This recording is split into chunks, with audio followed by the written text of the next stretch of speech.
বিগত সময়ে যতগুলো নির্বাচন হয়েছে নির্বাচনের আগে বারবারই আসলে আচরণবিধি নিয়ে কথা বলা হচ্ছিল এবং সেই সব আচরণবিধিতে আমরা খুব বেশি একটা পরিবর্তন দেখিনি। তবে নতুন করে একটি পরিবর্তন এসেছে, যেটা বলা হচ্ছে যে আগামী দিনের নির্বাচনে এআই এর প্রভাব, অর্থাৎ আর্টিফিশিয়াল ইন্টেলিজেন্স, যেখানে বলা হচ্ছে যে এআই এর প্রভাবে আগামী দিনে হয়তো নির্বাচনকে ঘিরে নানা ধরনের ষড়যন্ত্র তৈরি হতে পারে। নির্বাচনকালীন যে সরকার কিংবা নির্বাচন কমিশন তারা চেষ্টা করছে যে আগামী দিনের যে নির্বাচন সেই নির্বাচনকে ঘিরে এআইয়ের কেন্দ্রিক কোনো যাতে জটিলতা তৈরি না হয় তার জন্য গতকালকে কিন্তু বলা হয়েছে যে এআইকে নিয়ে যদি কেউ আসলে ষড়যন্ত্র করে কিংবা এআই দিয়ে বা কিছু তৈরি করা হয় ষড়যন্ত্র কেন্দ্রিক, তাহলে তাকে শাস্তির আওতায় নিয়ে আসা হবে। আজকের ভোটের ট্রেনে আমরা আলোচনা করব ভোটে এআই নিয়ে, সঙ্গে আছি নাজমুস সাকিব। আমরা আর্টিফিশিয়াল ইন্টেলিজেন্স নিয়ে আলোচনা করতে চাই, তবে আলোচনায় যাওয়ার আগে দেখে আসবো এআই কি এবং কিভাবে কাজ করতে পারে আগামী নির্বাচনে। আমরা শুরুতেই দেখে আসতে চাই যে এআই আসলে আর্টিফিশিয়াল ইন্টেলিজেন্স বা বাংলায় বলা হয় কৃত্রিম বুদ্ধিমত্তা। এটি এমন এক প্রযুক্তি যা কম্পিউটার বা যন্ত্রকে মানুষের মতো চিন্তা, শেখা এবং সমস্যা সমাধানের ক্ষমতা দেয়। এবং এই যে মেশিন লার্নিং বা ডিপ লার্নিং এর মাধ্যমে ডেটা থেকে শিখা এবং বিভিন্ন কাজ যেমন লেখা, ছবি আঁকা এবং সিদ্ধান্ত নেওয়ার মতো মানুষের বুদ্ধিমত্তার সঙ্গে সম্পর্কিত কাজগুলো কিন্তু করতে পারে এআই।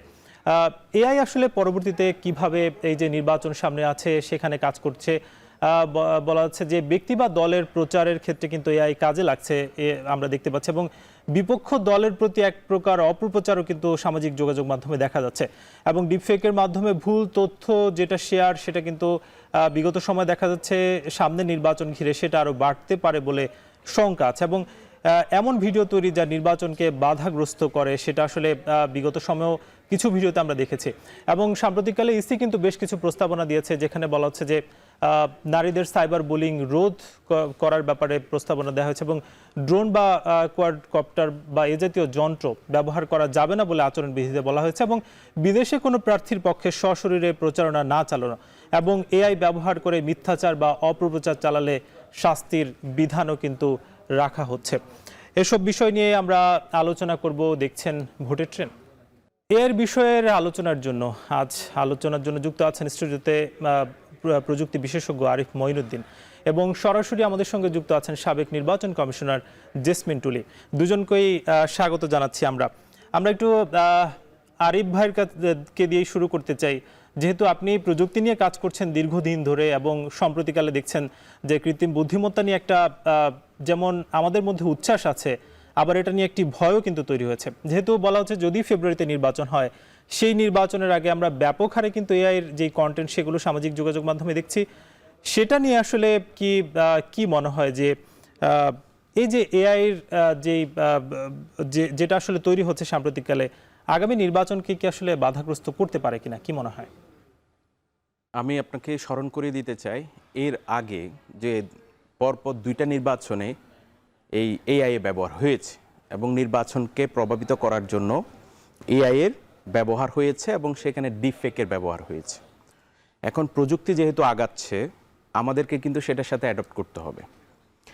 এখন প্রযুক্তির কিছু খারাপ দিক আছে, কিছু মানুষ বিভিন্ন উপলক্ষ যেমন নির্বাচন ঘিরে এটাকে ওরা প্রতিপক্ষকে শায়েস্তা করার জন্য এটা ব্যবহার করে। এবং আপনি রিসেন্ট দেখবেন গত 2-1 বছরের মধ্যে এর ব্যবহারটা অনেক বেড়ে গেছে। আপনি সহজে একটা স্মার্টফোন থাকলেই কিন্তু আপনি এখন যে কোনো ধরনের কন্টেন্ট আপনি বানাইতে পারেন। এখন সামনে এর ব্যবহার কিন্তু আগের চেয়ে প্রায় আপনি জ্যামিতিক হারে এটা বেড়ে গেছে। এখন সামনে আপনি যেহেতু নির্বাচনকে ঘিরে এআই এর এই প্রভাবটা আমাদেরকে কিন্তু একদম মানে আপনি ভোটের আগের দিন পর্যন্ত আপনি কি পরিবর্তন করে ফেলতে পারে, মাইন্ডসেট পরিবর্তন করে ফেলতে পারে।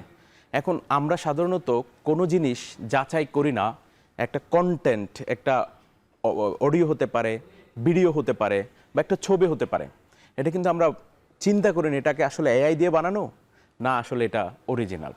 আমরা এটা নিয়ে মানে যখন অ্যানালাইসিস করি বা রিভার্স ইঞ্জিনিয়ারিং করা হয় বা ফ্যাক্ট চেকিং করা হয়, তখন কিন্তু পরবর্তীতে এটা বের হয়ে আসে যে এটা আসলে এআই দিয়ে বানানো। কিন্তু সেটা তো ফ্যাক্ট চেক যখন হয় তার আগে তো গুজবটা কয়েকদিনের মধ্যে ছড়িয়ে যাচ্ছে। হ্যাঁ, এটা মানুষ এই জন্য হচ্ছে আমরা আসলে যারা ইন্টারনেট ব্যবহার করে আমরা আসলে ওভাবে সচেতন না। আমরা কোনো জিনিস দেখা মাত্র আসলে শেয়ার দিতে বেশি উৎসাহী, আমরা একটু যাচাই করি না। কারণ যাচাই যদি আমরা করি তবেই কিন্তু আমরা আসলে ধরা পড়বে। এখন আমাদের মাস পিপল যে ইন্টারনেট ব্যবহার করে এরা কিন্তু আসলে এর সঠিক ব্যবহারটা জানে না, কোনটা সঠিক কোনটা বেঠিক সেটাও কিন্তু জানে না। তো যার কারণে এখন ইন্ডিভিজুয়াল ব্যক্তিকে যদি আপনি সচেতন না করতে পারেন, এটাকে আপনি প্রিভেন্ট করাটা একদম সরকারের পক্ষে এটা সবচেয়ে কঠিন হয়ে দাঁড়াবে। আমরা একটু জেসমিন টুলি আপার কাছে যেতে চাই। আপা তো আসলে সাবেক নির্বাচন কমিশনার ছিলেন, তার আগে যে আচরণ বিধি নিয়ে আমরা দেখেছি যে নির্বাচনের আগে আপনারা আচরণ বিধি নিয়ে বেশ কাজ করেছেন এবং প্রার্থীদের যে আচরণ বিধি সেটা যাতে অক্ষুণ্ণ থাকে তার জন্য কাজ করেছেন। কিন্তু নতুন যে বিষয়টা আসলে আসছে যে এআই এর চ্যালেঞ্জ, সেটা আসলে প্রধান নির্বাচন কমিশনার কিন্তু বলছিলেন বারবার। আপনার কাছে এই চ্যালেঞ্জটা আসলে কেমন মনে হয়? আপনার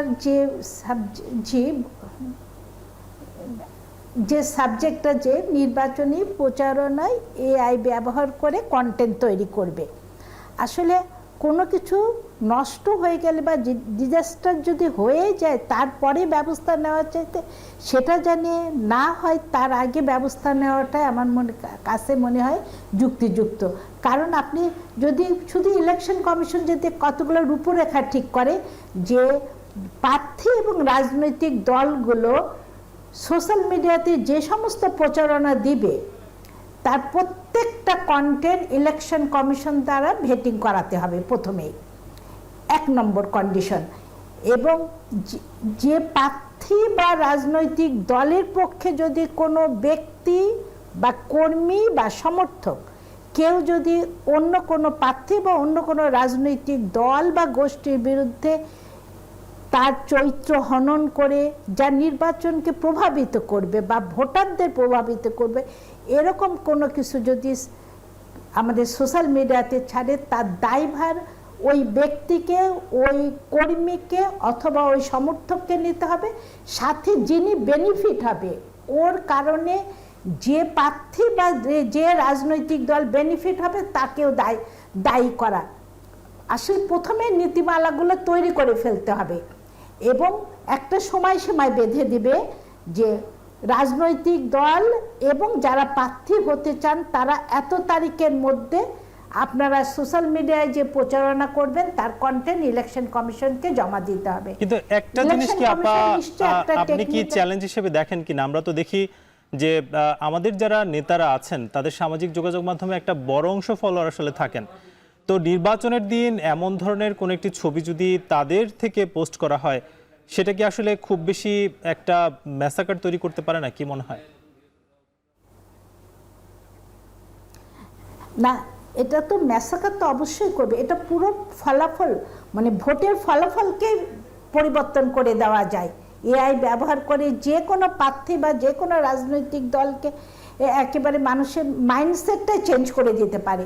সেই জন্যে তো যে সমস্ত যারাই দিবে এগুলো আগে ইলেকশন কমিশনকে কাছ থেকে ভেটিং করায়, ইলেকশন কমিশনকে জমা দেবে। ইলেকশন কমিশন যখনই বলবে হ্যাঁ এই কন্টেন্টটা ওকে আছে তখনই সেটা সামাজিক মিডিয়াতে তারা দিতে পারবে। আর কিছু আছে ইনফ্লুয়েন্সাররা যারা দেশের বাইরে থেকে এই কাজটা করবে,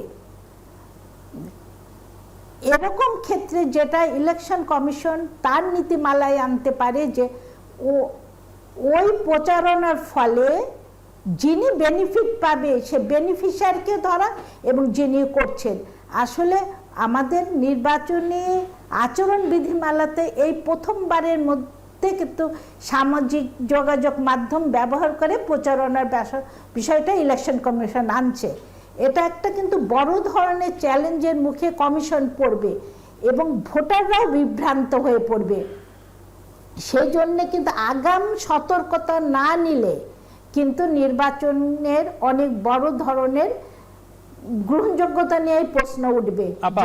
এরকম একটা বিষয় আপনার কাছে একটু জানতে চাই যে নির্বাচন কমিশনারের কিংবা কমিশনের যে সক্ষমতা সেটা কি আসলে এখনো পর্যন্ত তৈরি হয়েছে যে কোন একটি ছবি কিংবা ভিডিও সেটার সাথে সাথে মানুষকে জানানো যে জিনিসটা আসলে ফেক? এটার জন্য তারা ব্যবস্থা নিবে যেহেতু তাদের বিধিমালার মধ্যে এই ধরনের প্রচারণার জন্য অনুমোদন দেওয়া হয়েছে, তাহলে তারা ফ্যাক্ট চেকিং করার জন্য সাইবার ইউনিট তৈরি করবে এবং টেকনিক্যাল ইউনিট তারা সৃষ্টি করবে এবং দরকারে হায়ার করবে। তারা যেভাবেই হোক এটা প্রতিরোধ না করলে ভোটারদের সাথে কিন্তু মানে ভোটাররা বিভ্রান্তির মধ্যে পড়বে এবং তারা দ্বিধাদ্বন্দ্বের মধ্যে পড়ে যাবে এবং যে কোনো ভালো ক্যান্ডিডেটকে চরিত্র হনন করা কোনো ব্যাপারই হবে না। সেজন্য ইলেকশন কমিশন অবশ্যই এই সাইবার ইউনিট তৈরি করবে এবং প্রত্যেকটা আসন ভিত্তিক করতে হবে। 300 আসনের জন্য আলাদা আলাদা ইউনিট তৈরি করে যে কন্টেন্টই যাক না কেন সেটা অবশ্যই ইলেকশন কমিশন থেকে দেখাই নিতে হবে। নতুবা কি শাস্তির আওতায় আসবে সেটাও ওই ইলেকশন বিধিমালা এবং আইনের মধ্যে নিয়ে আসতে হবে। আমরা একটু আরিফ মঈনুদ্দিন আপনার কাছে যেতে চাই যে একটা বিষয় আমরা দেখি যে এআই আসলে এত পরিমাণ উন্নত হয়েছে যে আসলে বোঝাটা কঠিন যে কোনটা এআই এবং কোনটা আসল ছবি।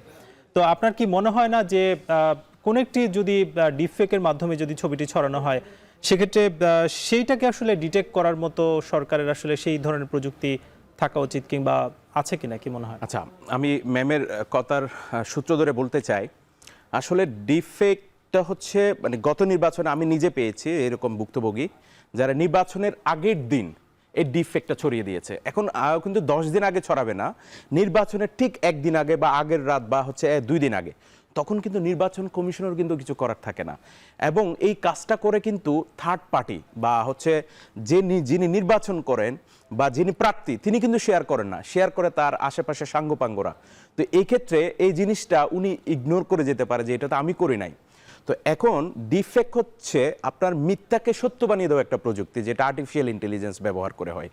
এটার রয়টার্সের একটা 2018 সালের প্রতিবেদন আছে যেখানে 96% ডিফেক্টের ইউজ হয়েছে পর্নোগ্রাফিতে, সেলিব্রিটিদেরকে তাদের চেহারা থেকে শুরু করে বডি থেকে শুরু করে সব কিছুতে পরিবর্তন। 2% ইউজ হয় হচ্ছে পলিটিক্যাল পার্সনদেরকে শায়েস্তা করার জন্য, আর 2% হচ্ছে ওভারঅল যে কোনো টার্গেট ভিত্তিক এটা ইউজ হয়।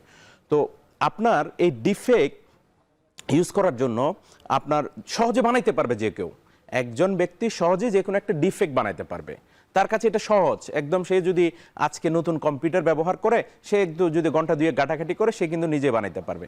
কিন্তু ডিটেকশনটা একটু কঠিন, কারণ আপনি ছড়ানোর পরে ডিটেকশন করে সেটা কিন্তু আসলে লাভ নাই। তাহলে আপনাকে প্রথম কাজ হচ্ছে নির্বাচন কমিশনের যে সরকারকে বা নির্বাচন কমিশনকে যেই সংস্থাগুলো যে big giants like Facebook, YouTube, Twitter বা এক্স, আমরা যেটাই বলি, ওদের সাথে বসতে হবে যে নির্বাচনকে কেন্দ্র করে এই জিনিসটা ছড়াতে পারে। এটার জন্য আমরা একটা পলিসি তৈরি করেছি, আমরা তোমাদের সাথে বসছি এবং এটা যাতে ছড়াতে না পারে এই ধরনের, যেহেতু ফেসবুক থেকে শুরু করে প্রত্যেকটা বিগ জায়ান্টগুলো কিন্তু মেশিন লার্নিং বা অটোমেশনের মাধ্যমে চলে, তো ওনারা কিন্তু অটোমেটিক ডিটেক্ট করতে পারবে। ওরা কিছু কিওয়ার্ড দিয়ে দিবে, যে কিওয়ার্ডের উপরে ভিত্তি করে এআই হলেই সেই জিনিসটাকে প্রিভেন্ট করবে আর পোস্ট করতে দিবে না। এটা আপনাকে আগে করতে হবে। এখন হওয়ার পরে যখন হবে, তারপর হচ্ছে যখন সেটা ছড়িয়ে যাবে, যেমন ছড়ানোর পরে তারপর কিন্তু আসলে তখন কিছু নির্বাচন কমিশনেরও বা সরকারের কিন্তু করার কিছুই থাকে না। এছাড়া যদি আপনি কোনো একটা ডিফেক্ট রিলেটেড কোনো ভিডিও ছড়াই, এবং আপনিও কিন্তু এটা যাচাই করতে পারবেন। আপনি জাস্ট গুগলে যাবেন, লিখবেন ডিফেক্ট স্ক্যানার, এরকম অনেকগুলো টুলস আসবে ওয়েব ভিত্তিক। তখন আপনি সেখানে যেই ভিডিওটা অলরেডি ভাইরাল হয়েছে সেটাকে আপনি সেখানে লিঙ্কটা দিবেন, ইউআরএলটা দিবেন, সে আপনাকে স্ক্যান করে বলে দিবে এই ভিডিওতে কত % ডিফেক্ট শনাক্ত হয়েছে। এরকম কিছু ওয়েবসাইটে ফ্রি আছে। কিন্তু একটা বিষয় যে সাধারণ যারা ভোটার, একেবারে গ্রাম বা প্রান্তিক পর্যায়ে যিনি ভোটার, তিনি তো আসলে এত কিছু জানেন না, তার সামনে হয়তো একটি ছবি আসতেই পারে, কি মনে হয় এতে? হ্যাঁ, এখন আপনি যদি গ্রাম পর্যায়ে চিন্তা করেন, এক্ষেত্রে আসলে এটা প্রিভেন্ট করা খুবই চ্যালেঞ্জিং। কারণ উনি তো শুধু মোবাইলটা শুধু কি করতে পারে, লাইক দিতে পারে বা হচ্ছে শেয়ার দিতে পারে, উনি ভালো করে কিন্তু কমেন্টও দিতে পারে না, সে কিন্তু দেখলেই বিশ্বাস করে ফেলবে। তাহলে এইটা একদম সরকারের পক্ষেও সম্ভব না, একদম মাস পিপল গ্রামে গিয়ে সবাইকে সচেতন করা। তার মানে কি হচ্ছে, আমাকে কি করতে হবে, আমাকে আগে যেটা এটা ছড়াতে না পারে সেই ধরনের আসলে ব্যবস্থাটা আমাকে করতে হবে। আমরা একটু টুলিয়া আপার কাছে যেতে চাই। আপা, একটা বিষয় আসলে জানতে চাই যে আমরা যেমন দেখি সাইবার সিকিউরিটি অ্যাক্টের ক্ষেত্রে যদিও সেই আইনের মাধ্যমেই এআই কন্ট্রোল বা এই ধরনের বিষয়গুলো দেখা হচ্ছে, কিন্তু এআইয়ের জন্য কি আসলে স্পেসিফিক কোনো আইন দরকার না? যদিও গতকালকে আমরা দেখেছি বলা হচ্ছে যে যারা আসলে এই ধরনের কাজ করবে তাদেরকে শাস্তির আওতায় আনা হবে, কিন্তু আইনটি তো নেই। না, এটা কিন্তু যথেষ্ট না এইটুকু বলাতে। এটা যেটা করতে হবে, ভাই যেটা বললো যে হ্যাঁ আমরা ফেসবুক টুইটার এই গ্রুপের সাথে ইলেকশন কমিশন কিন্তু আগে মিটিং করতে পারে, আগে সভা করে অ্যাটলিস্ট এই ধরনের জিনিসগুলো ফিল্টার হয়ে জানে আসে, সেই ব্যবস্থাটা করতে পারে। দ্বিতীয় যেটা, ইলেকশন কমিশন তার নিজস্ব আইনের মধ্যে এই জিনিসটা আনতে হবে। নাহলে দেখেন ইলেকশনের দিন যেটা হবে, এটা তো গেল প্রার্থী বা রাজনৈতিক দল। ইলেকশন দিনে যেটা করবে সেটা যেভাবে মব, আপনি দেখেন সমাজে কিন্তু এখন আমাদের মব কিন্তু পুরো আইন শৃঙ্খলা ব্যবস্থাটাকে ভেঙে দিচ্ছে। ইলেকশনের দিন যদি এরকম মবের একটা গুজব ছড়াই দেয় যে অমুক জায়গায় রিগিং হচ্ছে, মানুষ কিন্তু হাজার হাজার মানুষ আসতে সময় নেবে না। অথবা রেজাল্টের পর যে অমুক প্রার্থী জিতেছিল তাকে হারাই দিয়ে প্রিজাইডিং অফিসার রেজাল্ট উল্টাচ্ছে, এই ধরনের কথাগুলো যদি ছড়ায় তাহলে কিন্তু ইলেকশন নিয়ন্ত্রণের বাইরে চলে যাওয়ার মতন অবস্থা হবে। কারণ এখন যেটা হয়েছে, আমাদের কিন্তু চিন্তা করতে হবে ইলেকশন কমিশনের কাছে কিন্তু অনেকগুলো চ্যালেঞ্জ, তার মধ্যে একটা বড় দল যাদের ভোট প্রায় 30-35%, সেই দল নির্বাচনী কার্যক্রমের বাইরে আছে। তারা ইলেকশন একেবারে স্মুথলি হতে দিবে এরকম কিন্তু ভাবাটাও ঠিক হবে না। সেই জন্য, কারণ অতীতে আমরা দেখেছি কিন্তু যে সমস্ত দল ইলেকশনের বাইরে থেকেছে তারা ইলেকশনকে নষ্ট করার জন্যে অনেক ধরনের কার্যক্রম গ্রহণ করেছে। এই চ্যালেঞ্জগুলো কিন্তু ইলেকশন কমিশনের কাছে এবার নতুনভাবে দেখা দিবে যে এই যদি ইলেকশন কমিশন আগাম সতর্কতা না হয় তাহলে শুধু প্রার্থী বা রাজনৈতিক দল বা অন্য কোনো ব্যক্তি করবে তা না, আইন শৃঙ্খলা পরিস্থিতি নিয়েও অনেক ধরনের রটনা রটবে যা নির্বাচনকে সাংঘাতিকভাবে প্রভাবিত করবে এবং নির্বাচনের গ্রহণযোগ্যতা নিয়ে প্রশ্ন উঠবে। অর্থাৎ নির্বাচন কমিশনারের আরও নির্বাচনের আগে বেশ সতর্ক হওয়া উচিত বলে আপনি মনে করছেন। দুজনেই আপনারা আমাদের সঙ্গে থাকবেন, আমরা নিব ছোট একটা বিরতি, ফিরবো কিছুক্ষণ পর।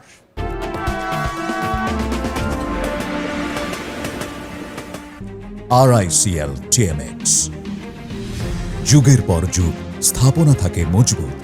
VRM প্রযুক্তির RICL TMX রড। বিরতির পর স্বাগত, দেখছেন ভোটের ট্রেন। আলোচনার জন্য আজ স্টুডিওতে যুক্ত আছেন প্রযুক্তি বিশেষজ্ঞ আরিফ মঈনুদ্দিন এবং সরাসরি যুক্ত আছেন নির্বাচন কমিশনের সাবেক সচিব জেসমিন টুলি। দুজনকে আবারও স্বাগত জানাচ্ছি। আমরা আপনাদের সঙ্গে আলোচনায় যাব, তবে তার আগে দেখে আসতে চাই প্রান্তিক মানুষ আসলে এই নিয়ে কী ভাবছে। বরিশালের সহকর্মী অমিত হাসান কথা বলেছেন তাদের সঙ্গে, দেখে আসবো। বরিশাল থেকে ভোটের ট্রেনে যুক্ত হচ্ছি আমি অমিত হাসান। জাতীয় সংসদ নির্বাচনে এবার নিষেধাজ্ঞা এলো এআই ব্যবহারে। রাজনৈতিক দল ও প্রার্থীর আচরণ বিধিমালায় এবার যুক্ত করেছে নতুন কিছু বিধান নির্বাচন কমিশন। সামাজিক যোগাযোগ মাধ্যমের অপব্যবহারের পাশাপাশি এআই ব্যবহার করে কন্টেন্ট তৈরি ও প্রচারে নিষেধাজ্ঞা থাকছে এবারের নির্বাচনে। বরিশালের মানুষ কি ভাবছে এ বিষয়ে, কতটুকু জানেন এআই সম্পর্কে, চলুন জেনে আসা যাক।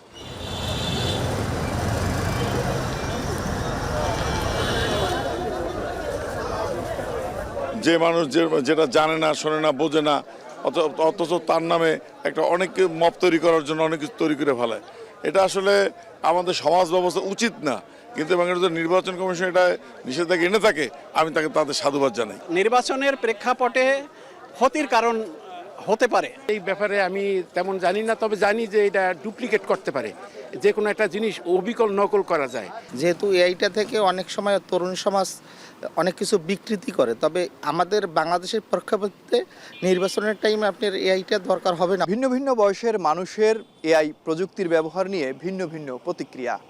এ বিষয়ে তরুণরা কি ভাবছেন, চলুন তাদের মুখ থেকেই শুনে আসি তাদের মতামত। এটা সামনে আমাদের ভালো ইউটিলাইজ করা দরকার এবং এটা সদ্ব্যবহার ব্যবহার করলে ভালো কিছু আসবে। আমার মাথা ব্যথা করে, এই জন্য মাথা কেটে ফেলবো এই ধরনের বিষয়ে না গিয়ে সুনির্দিষ্ট নীতিমালা প্রণয়ন করে আমরা এই বিষয়টাকে আরও সুন্দর করে মানে করতে পারি, প্রচার করতে পারি। সরকার এই সিদ্ধান্তটা নেয়, অবশ্যই আমি মনে করব এটা অবশ্যই আমাদের জন্য পজিটিভ কিছু নিয়ে আসবে। যত ধরনের অত্যাধুনিক প্রযুক্তি রয়েছে সবগুলোর ব্যবহার যদি করা হয়, এতে গণতন্ত্রের বিকাশ ঘটবে এবং গণতন্ত্রের স্বচ্ছতা জনগণের কাছে বহিঃপ্রকাশ ঘটবে। আমরা চাই প্রত্যেকটি আধুনিক প্রযুক্তি এই নির্বাচনে ব্যবহার হোক। বিশ্বে এআই ব্যবহারের মাধ্যমে অনেক ইতিবাচক কাজ হচ্ছে, কিন্তু নির্বাচনের ক্ষেত্রে এর নেতিবাচক ব্যবহারের শঙ্কা করছেন ভোটাররা। এই শঙ্কা দূরীকরণে এআই ব্যবহারে যথাযথ আইন প্রণয়ন হোক এমন প্রত্যাশা ভোটারদের। অমিত হাসান, এখন, বরিশাল। সাধারণ ভোটারদের তাদের মতামত শুনছিলাম এআই নিয়ে। তারা আসলে এআই নিয়ে একটা মিশ্র প্রতিক্রিয়া কিন্তু পাওয়া গেল। কেউ আসলে একেবারেই জানেন না, আবার কেউ জানেন। সেটা নিয়ে আসলে আমরা আজকে আলোচনা করছি ভোটের এআই নিয়ে। আমরা একটু আরিফ ভাইয়ের কাছে যেতে চাই যে একটা বিষয় আসলে দেখছি যে মানুষ বা সাধারণ যারা ভোটার তাদের একেবারে তরুণ শ্রেণী যারা, তারা হয়তো জানে, এর বাইরে একটা বড় অংশ কিন্তু জানছে না। তাহলে এই যে বড় একটি অংশ যে জানছে না, তাদেরকে আসলে জানানোর দায়িত্ব কি আসলে সরকারের কিংবা রাজনৈতিক দলগুলোর না? কি মনে হয়? এটা এখন নির্বাচন কমিশন যদি কোনো একটা পলিসি তৈরি করে বা নীতিমালা তৈরি করে যে এআই ব্যবহার করা যাবে না, বা এআই যদি কেউ ব্যবহার করে তার জন্য এই শাস্তি, তাহলে এক্ষেত্রে ভুক্তভোগী হবে কিন্তু আমজনতা। কারণ তারা জানবে না যে এটা এআই। আমার ভালো লেগেছে, আমি শেয়ার দিয়েছি, কিন্তু তাহলে এক্ষেত্রে যে জানে সে কিন্তু মানে সটকে পড়বে। সে পোস্ট করে তার আইডি ডিসেবল, যারা শেয়ার দিবে এবং সেটাকে নিয়ে আপলোড দিবে তারা কিন্তু ধরাশায়ী হবে। তো এক্ষেত্রে এই জন্য আগে আপনি যদি চান এটাকে সঠিকভাবে ইমপ্লিমেন্ট করার জন্য, যেহেতু নির্বাচনী একটা ক্যাম্পেইন হবে, প্রতি জেলা, উপজেলা, তারপর হচ্ছে ইউনিয়ন পরিষদ পর্যন্ত ইলেকশন হবে, সেখানে মাইকিং হবে এবং টেলিভিশনে যাবে, তখন প্রত্যেককে সরকার বা নির্বাচন কমিশন সেটা করতে পারে। সেখানে বাধ্যতামূলকভাবে এই জিনিসটা উল্লেখ করে দিতে হবে, বা আপনার টিভি স্কলে এটা উল্লেখ করে দিতে হবে দেখামাত্র যাতে আমি এই জিনিসটা শেয়ার না করি, এবং এই জিনিসটাকে নিরুৎসাহিত করতে হবে। কারণ আপনি মাস পিপল যখন শেয়ার দিবে সেটাকে আপনি কন্ট্রোল করতে পারবেন না, আপনাকে মনিটরিং করতে পারবেন না। কারণ মনিটরিং যদি আপনি করেন, লাখের মধ্যে আপনি শুধু 100 জনকে মনিটরিং করতে পারবেন, কিন্তু লাখে লাখে, হাজারে হাজারে, কোটিতে তো আপনি মনিটরিং করা সম্ভব না।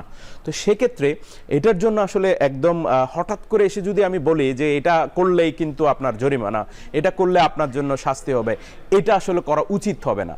আগে আপনাকে যাচাই করতে হবে, আপনাকে রিসার্চ করতে হবে, এটা করলে আমার কি ইফেক্ট পড়তে পারে, আমার একদম রুট লেভেলের যে ব্যক্তি যে স্মার্টফোন ব্যবহার করে সেও যাতে ক্ষতিগ্রস্ত না হয়, এবং সে যাতে এই জিনিসটা জানে। জানার মাধ্যম অনেকগুলো আছে।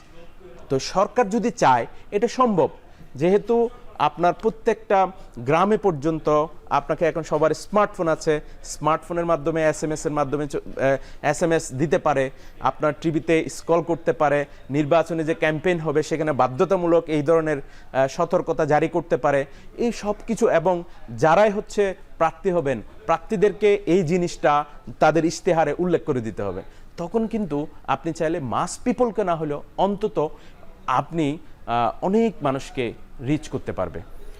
টুলি আপা, আপনার কাছে একটু যেতে চাই। একটা বিষয় তো আমরা দেখি যে সাম্প্রতিককালে সোশ্যাল মিডিয়ার মাধ্যমেই, অর্থাৎ দেশের বাইরে বসে নানা ধরনের প্রচারণা কিন্তু করা হচ্ছে, তার মধ্যে ভুল প্রচারণা আমরা দেখি।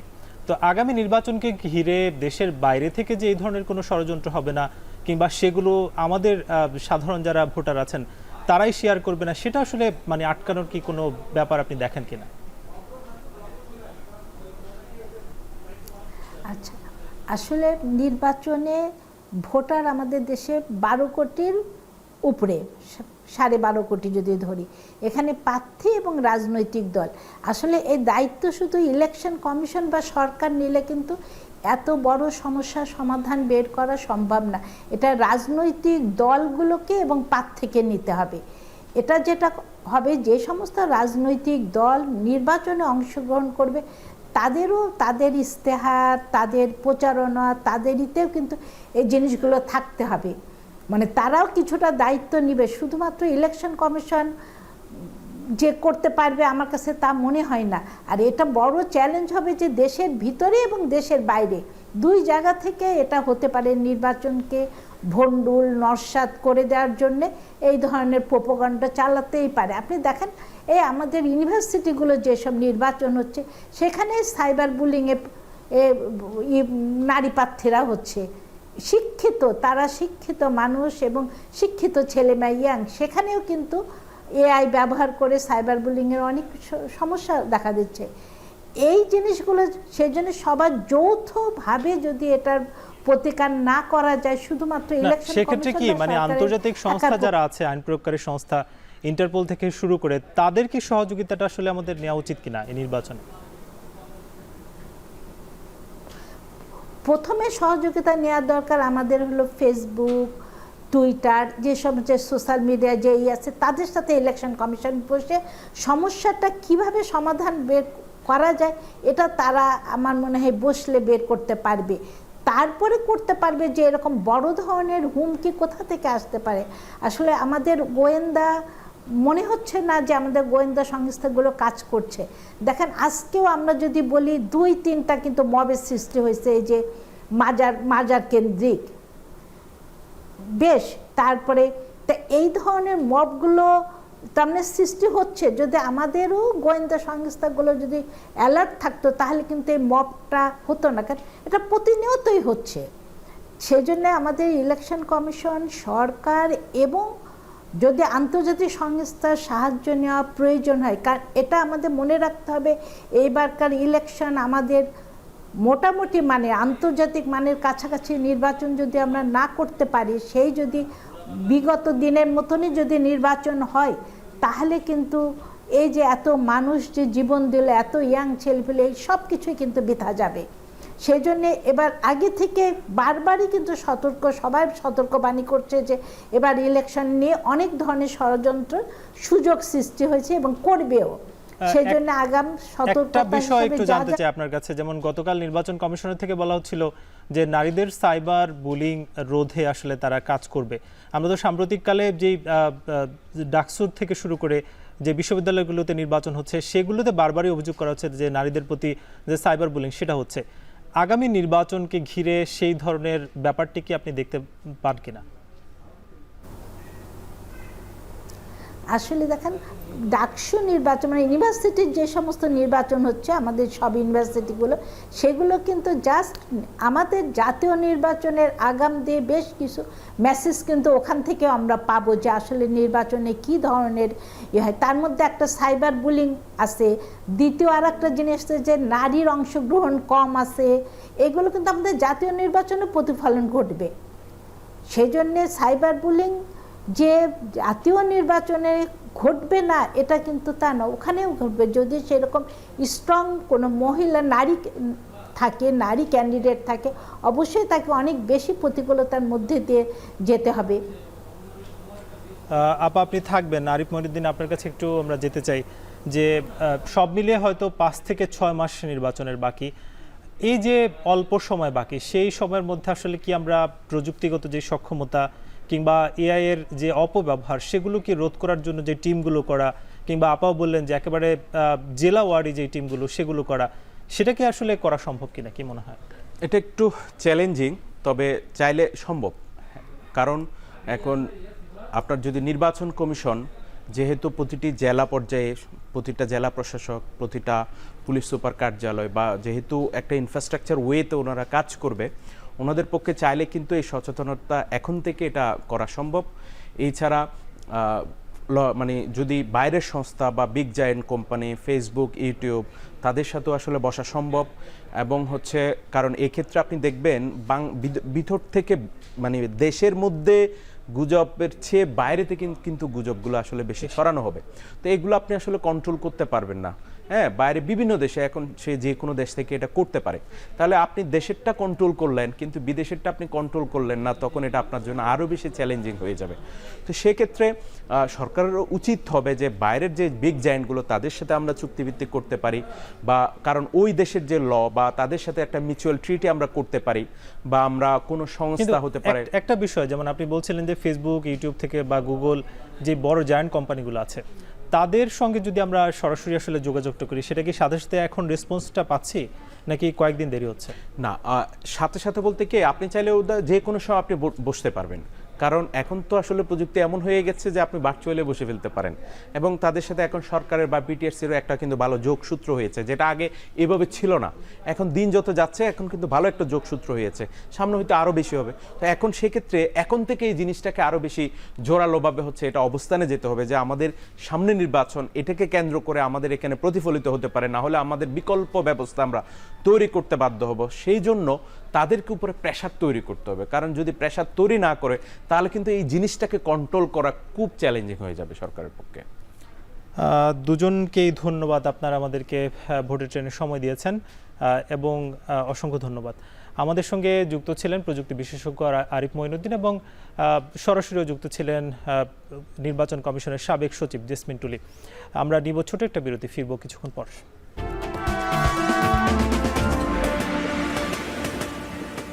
বিরতির পর আবারও স্বাগত, দেখছেন ভোটের ট্রেন। আজ রাজনৈতিক মাঠে কি কথা আছে সেটাই দেখে আসতে চাই। শুরুতে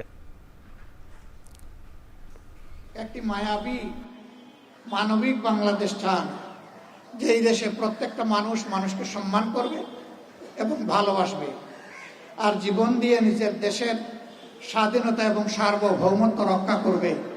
এমন একটি দেশ যদি চান, তাহলে সকলের প্রতি আমার এই কথাগুলো বিবেচনা করার আবেদন। আমরা আপনাদেরকে কথা দিচ্ছি, এই সমাজ বদলানোর দায়িত্ব আপনারা যদি আমাদের হাতে তুলে দেন, দেশবাসী যদি আল্লাহর মেহেরবানিতে তুলে দেন, আমরা খেটে খুঁটে চেষ্টা করব সমাজের এই ঘাটতিগুলো পূরণ করার। আমাদের prime subject, those who are deprived people, বঞ্চিত মানুষগুলো হবে আমাদের অগ্রাধিকার ইনশাআল্লাহ। এই নির্বাচনকে বিভ্রান্তি সৃষ্টি করার জন্য আবার নানা পদ্ধতি, নানা কায়দা, নানা মায়ের, নানা মোব সৃষ্টি, নানা পিপিপিআর এইসব সৃষ্টি করে নির্বাচন বানচাল করার একটা প্রক্রিয়া শুরু করে দিল্লির প্ররোচনায় বাংলাদেশের কিছু লোক যদি আবার আওয়ামী লীগের সাথে আঘাত করে এই প্রফেসর ইউনূস সরকারের একটি নির্বাচনকে বানচাল করার চেষ্টা করেন, জনগণ প্রতিহত করবে। ভোট নিয়ে এবার শুনতে চাই সাধারণ মানুষের বিশ্লেষণ। রাজশাহী থেকে যুক্ত হচ্ছেন সহকর্মী রাকিবুল হাসান। রাকিবুল, সাধারণ মানুষ বা সাধারণ ভোটার তারা কিন্তু আমরা দেখতে পাচ্ছি আপনার পাশেই বসে আছে। তারা আগামীর যে ভোট সেটা নিয়ে আসলে কি ভাবছে এবং এআইয়ের যে চ্যালেঞ্জ সেটা নিয়ে আসলে তাদের বক্তব্যটা কি?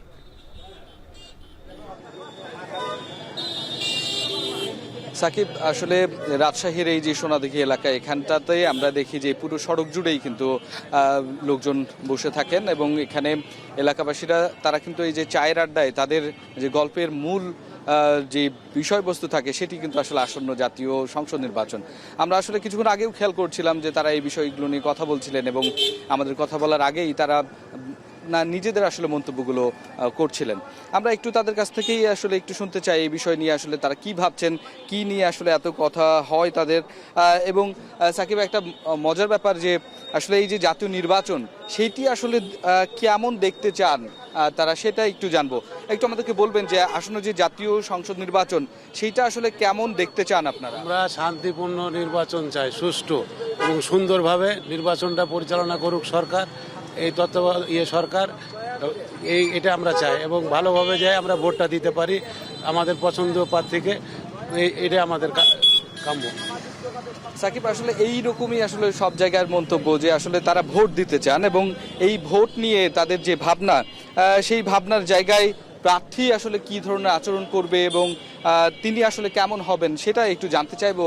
যে একটু বলবেন যে আগামী দিনের যে প্রার্থী তার কাছ থেকে আসলে প্রত্যাশা কি এবং যিনি ভোট করবেন বা ভোট কেমন হবে বলে আপনারা আশা করছেন?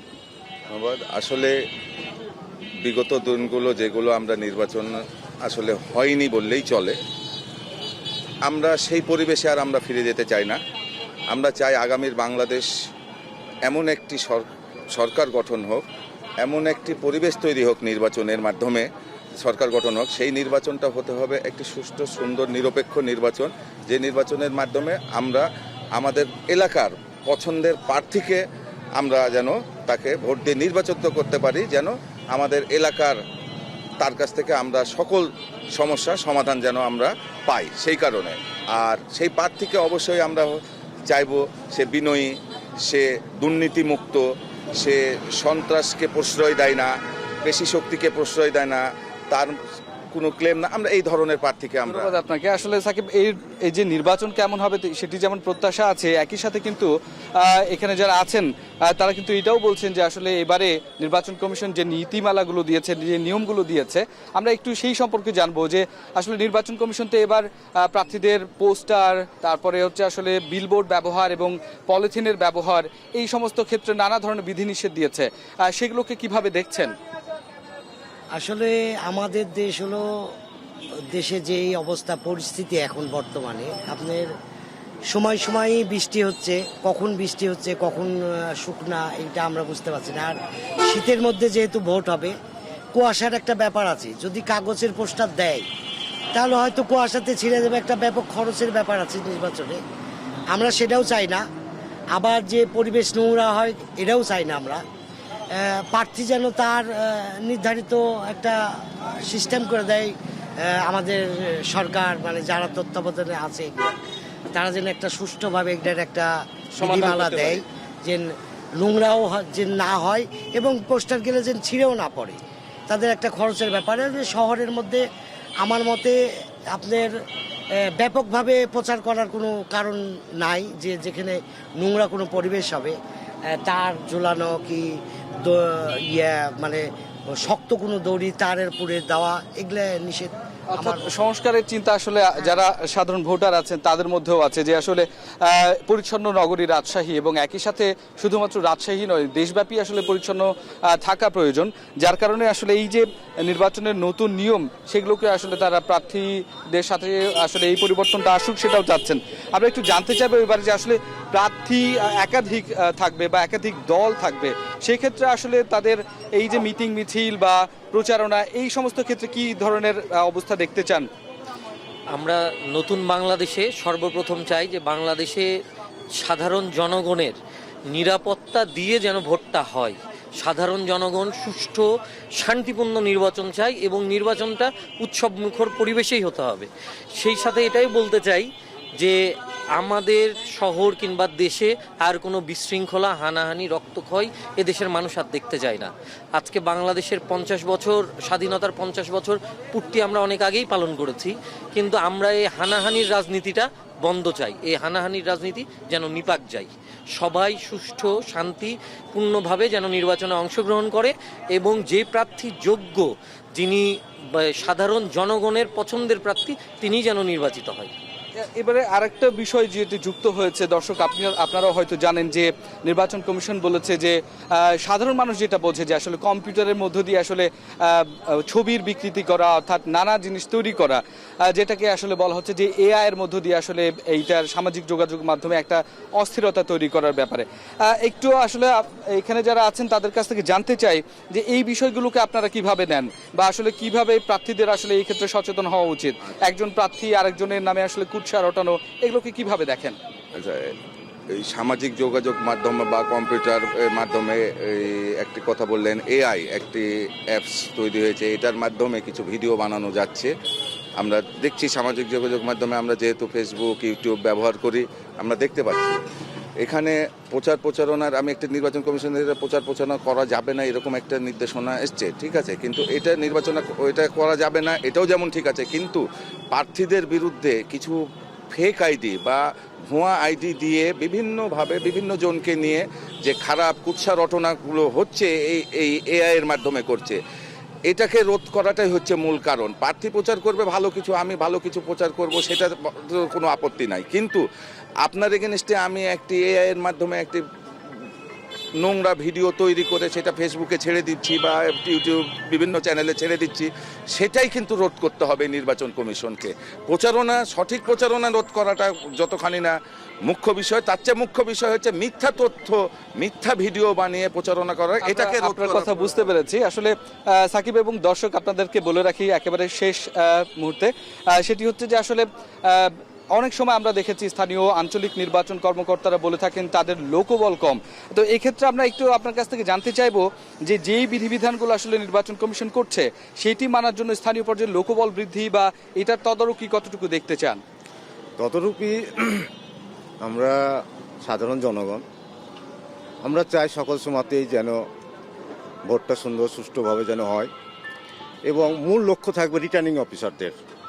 এই রিটার্নিং অফিসাররা যদি এটা গুরুত্ব সহকারে এটা বিবেচনা করে দেখে, তাহলে সাধারণ জনগণ কিন্তু ভোট দিয়ে কিন্তু উৎসাহতা পাবে।